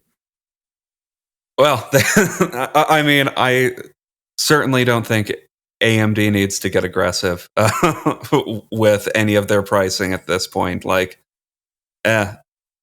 they really do seem to just be ahead of Intel when it comes to Epic at this point by, I don't know, if desktop feels like half a generation, usually this feels like a full 1 or 2 generations at this point, especially with the advent of C cores where they're going to have, I forgot what it's at now. What's 12 times 16?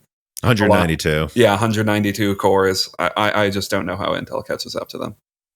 Yeah, I mean, I think on desktop, yeah, I mean, well, to go actually to what you said, I mean, yeah, maybe that's why they're not launching Sonaro right away, right? Maybe they're just looking at Intel and they're going, Intel's going to launch like 86 core Granite Rapids and 144 core Sierra Forest in the first half of the year, and then 120.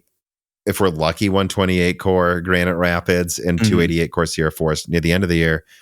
I mean, 128 core Zen 5 is going to crush it. And Bergamo's barely launched. So, like, why would we rush anything? Let's milk this a bit, and then we can have high availability right before Granite Rapids launches. Boom, we drop the 192 core and the X3D models. I think they'll probably do the same on AM5. I think they're going to have a 16 core. That's $600 or $700. That's 20 to 30%, or let's just say 15 to 30% better than what we have now. And that's going to bury everything. And then they could even call it a new gen or not. It's up to them. They launch 24 cores if they want to, or don't, and just launch X3D against Arrow Lake, because Arrow Lake loses hyper-threading. And from what I'm hearing, it seems like 30% higher single threading, 40% higher mixed workloads. Remember, that means like more than 4 threads, but less than 8, or like 8 or less, right? So generally where gaming falls into, but yes, or like it'll help boost running concurrent things well. But then multi-threading, I'm kind of thinking at first, because it's just 8 plus 16 with no hyper-threading, is probably going to be 25 to 35% increase. So like, I don't know, AMD is going to probably keep the multi-threading crown, if not tie it.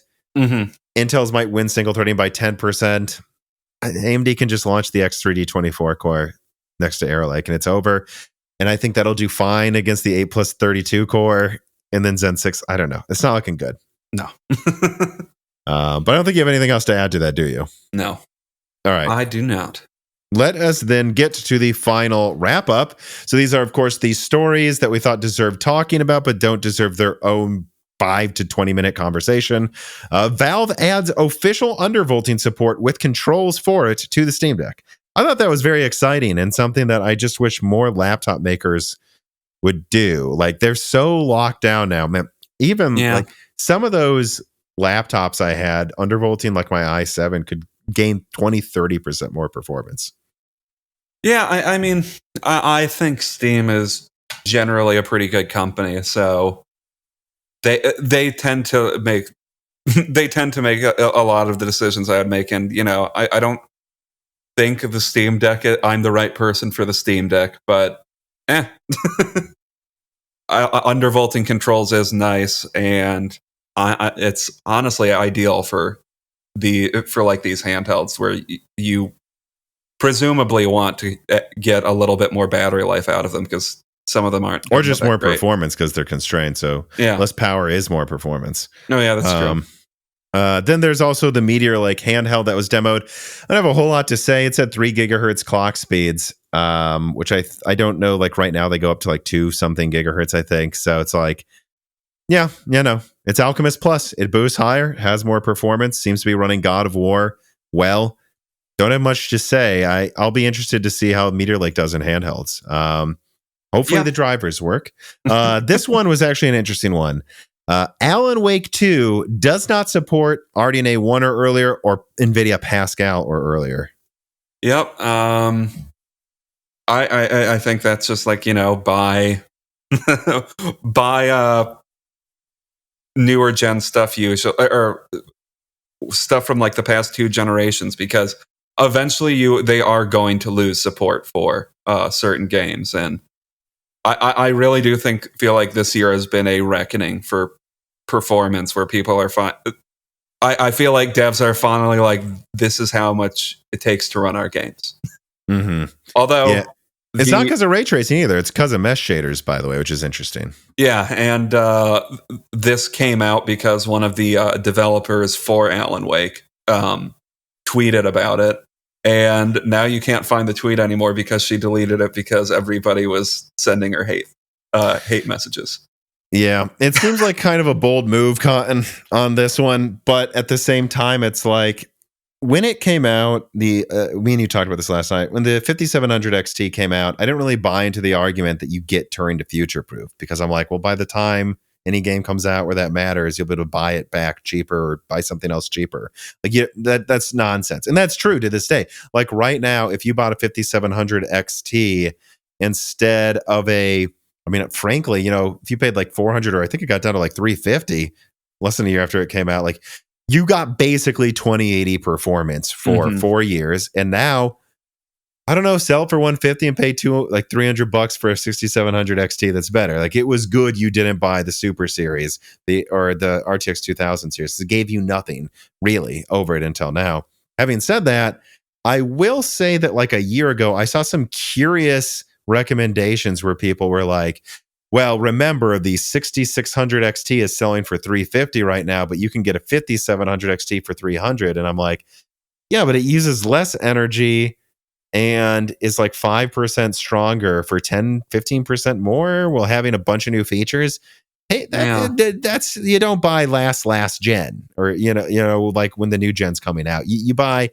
No, by now you want the new thing if it's relatively close to the same price performance. And the same thing with the 1080 Ti. Another really good example is people were like, I'm trying to think of an example here. Like, don't get, I don't know, like a 3080, or like you can get a 1080 Ti for $400 instead of the $450 6700 XT at the time. And I'm like, pay $50 for the 6700 XT. It has I know, more features, less power consumption, and and technically a gigabyte extra of RAM. The 1080 Ti is old news, guys. So I just think that's a reminder that like on PC, every 4 to 5 years, sometimes support is dropped. And well, I don't think you should buy things that just came out with the idea of future-proofing. You buy it to run well now. If something's already 2 or 3 years old, and there's something that's comparable performance for like 10% more, but pay the 10%. Yeah, I mean, the 6700 XT, I feel like is right now is the card to get if you're not trying to spend, well, depending on who you ask, that's still asking you to spend an arm and a leg, but that's I feel like the card to get right now. It's almost $300 now. I think it's fine. Yeah, that's not terrible by any means. Well, speaking of that, let's actually go to this wrap-up one here. The 6750 GRE is unsurprisingly underwhelming. If you guys will remember, I think Video Cards or someone broke that there was a 6750 GRE coming like a month or two ago. And then I believe in a loose ends or broken silicon said, I've heard it's not just one model. There's a 10 and a 12 gigabyte. Turns out that's true. There's a 10 and a 12 gigabyte. Although to be honest, they are more egregious rebrands than I could have ever imagined. Like, I don't know what to say. They are literally a 6700 XT and 6700 with slightly different profiles. I don't know. I don't understand. I think maybe the boost clocks are higher, but the RAM's slower in the 6750 XT. So I don't know what this is. It's ridiculous. I don't know. These should be called the 6700 and 6700 XT GRE. Or I genuinely don't understand what this is for. It looks, if it's just slightly different, like slightly slower RAM, slightly higher clock speeds or whatever, it sounds like they just wanted to source from a different place to get cheaper RAM, and they're calling it the GRE now, despite the fact that I cannot imagine this 6750 GRE is going to be any different than the 6700 XT. No. I think it's the same thing. It's the same thing. Lower TDP than the 6750 XT. It's ridiculous. Coach Freddy writes in yet again. It says, Rebrandion strikes again. The 6700 XT and 6700 now have their GRE editions with an extra 50 in the name. That seems to be the difference, yeah. Well, it is a higher number, Tom. Very confusingly a higher number. I don't know what the GRE thing is supposed to be, but I guess we're just... we're really just going with that GRE branding this year for some reason. I don't know. All right. And then the final story in the wrap up is, of course, the PlayStation 5 Slim was unveiled with kind of price increases. I mean, technically the PlayStation 5 Slim, with a disk drive is $500. So no change there, but they're changing the diskless version to $450. With the argument being, well, it's extra $50, but now you can add a disk drive. You can't to the old one. That's a premium. Yeah, it's a premium. You can. We will not be taking any questions at this time. Goodbye. You can spend $80 to buy the disk drive and spend $20 more than you would have if you would have just gotten the disk drive version to begin with. And to be fair, it should also be clarified that the PS5 Slim it's the same price in other regions. It's just the US where they're doing the price increase. But they've been doing little price increases in other regions, so they're probably just catching up for last time here. Yeah, apparently the PS5 has jumped up by 50% in price in Japan since its launch. Jeez. So I'm sure they're loving that. So they're probably looking at us complain about $50 for one of the models and going, smallest violin. Oh, and this stand also is sold separately now for some reason. I don't know, Dan. Isn't it like $30 or something crazy it's too? $30. What the fuck? I don't know. I've always heard that like the PlayStation 5 launched, and then about half a year after it came out, they were making a profit on each unit sold, and then they never said it again.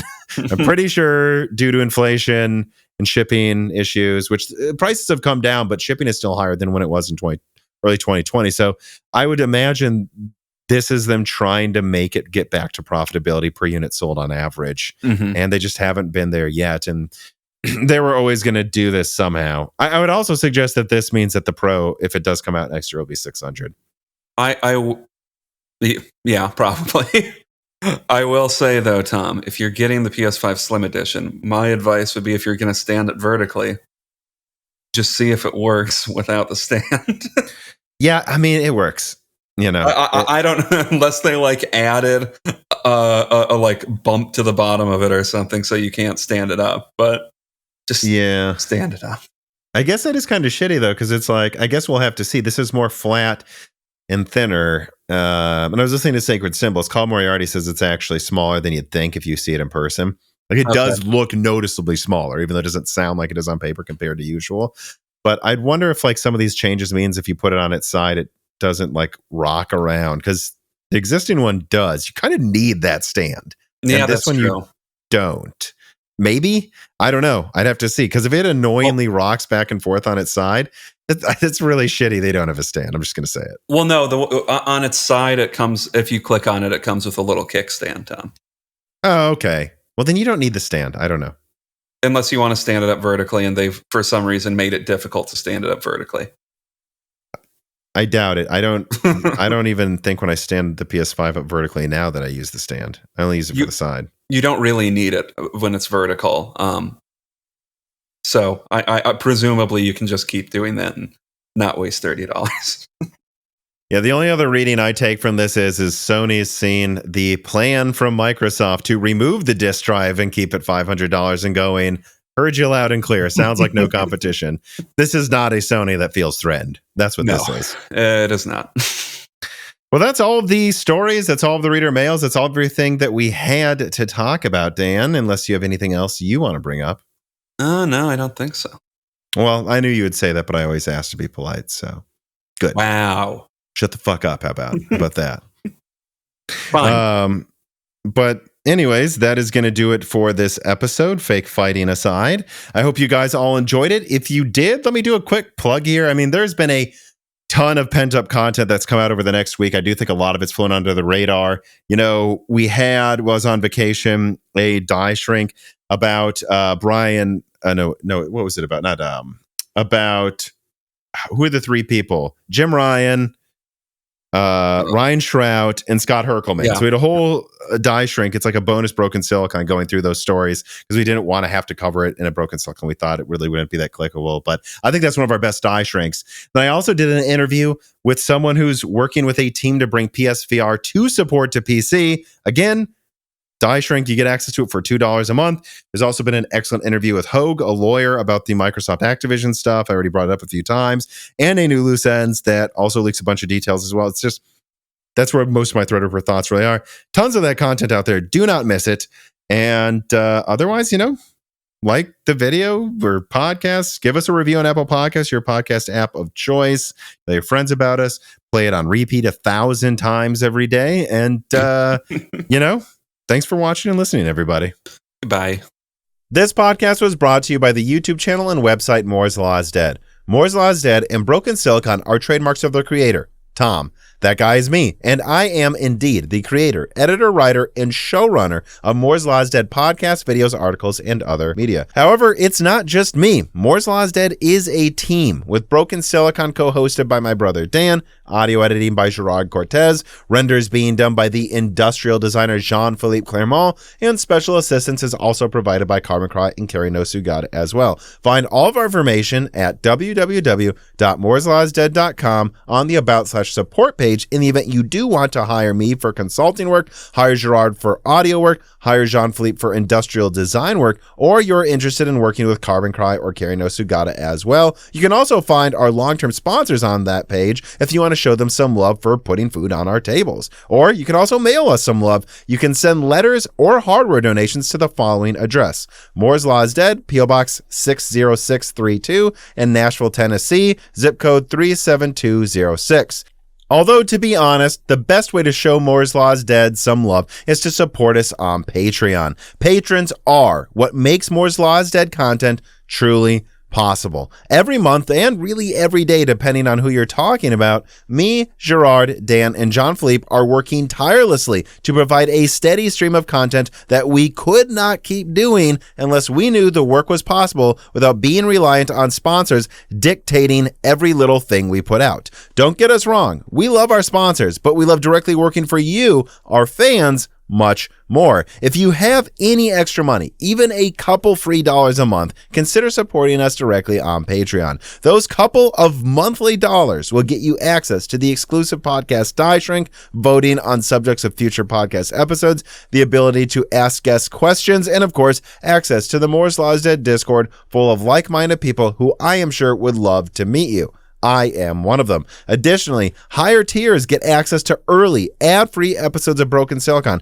the ability to ask questions in all Broken Silicon episodes and Loose Ends live streams ahead of the recording, and the entire back catalog of Moore's Law is Dead podcasts, in addition to having thanks in the credits of videos and podcasts depending on the tier, with other perks available as well. And hey, If you cannot afford to support us directly every month, please do share Moore's Law is Dead videos and podcasts with friends and family, and on social media and websites like Reddit, and give Broken Silicon a 5-star review on Apple Podcasts or your preferred podcast app of choice. All of this does really help us so much. But like I said, this podcast would not be possible without the patrons directly providing predictable and reliable support every month. And so now it is time to give a personal thanks to the greatest of the fans. The following supporters are at the 10 gigahertz or higher supported levels: Brad Medlin, Drita Full, Z Jits, Daniel D, Christopher Ricks, Aaron Close, Jan Rauner, Daniel Hyde, GZ Ziggy, Brian Riggleman, MJB1, Sam Miller, Deke, SNES Chalmers, Jem Ferreira, Falco Malev, Nicholas Buckner, Andrew S, Jensen Wang, Nathan Mose, Gregor Ecker, Sarcastro, Evan Dingle, Greg Wancha, Chris Rich, CDS Boy 08, Albuma,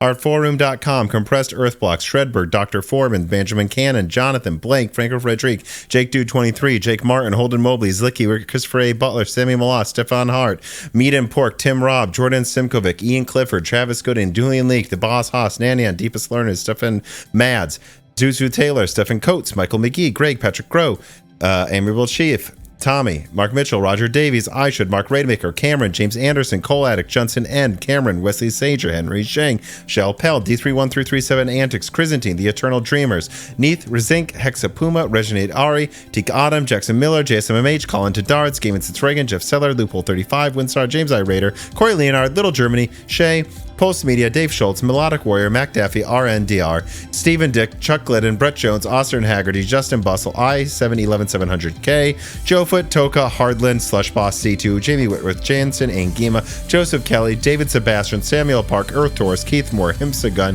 Tails 2299, me, Val Verga, John, Sisyphos, Fenty CZ, The Forbidden Juice, Per Leakman, RB Racer, AC, Lord Starstream, Michael Cozy, Dr. J Mad, Alex Vega, Freedy, Brian Wright, John Swin, Rodent BC, Winwang, Jola Martina, Kikum, Elbergun, Solarized 80, Trevor Renfro, Yeti, Thalo 215, Matthew Marlowe, Raisin Biscuit, Jeff Johnson, and of course, thank you to Sahara for the music.